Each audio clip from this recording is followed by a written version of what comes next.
Electric current is any movement of charge.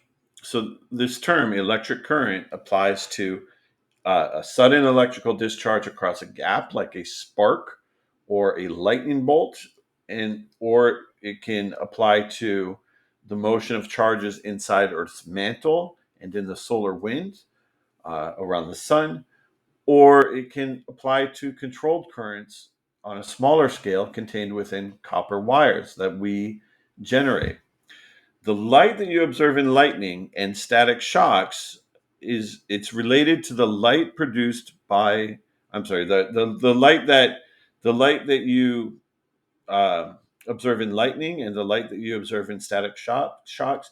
It's really related to the light that was produced by the filament in our investigative phenomenon at the beginning of these notes.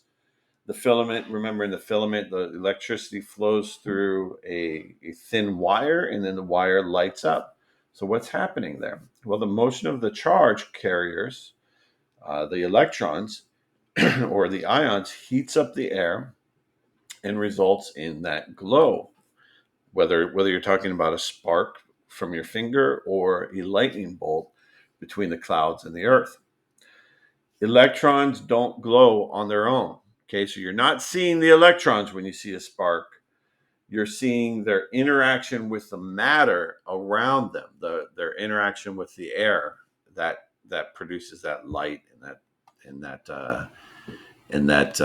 the sound and the heat. So let's say you walk across a carpet on a dry day. Maybe you're wearing wool socks, rubbing your feet against the ground.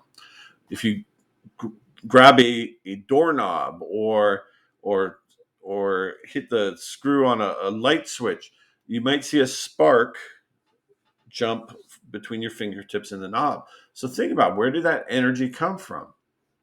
Energy, we know from the law of conservation of energy, says that energy is neither created nor destroyed. So if there's energy, if there's a spark, if there's enough energy to provide a spark, where did it come from? It had to come from somewhere. Um, so so think about what you did that could have generated that kind of energy, and remember that energy came from somewhere. So you had this electric potential energy in your body. If you were transferring energy into your body, there must have been work done. So where was that work done that transferred electrical potential energy to your body and then discharged that energy to the doorknob or the or the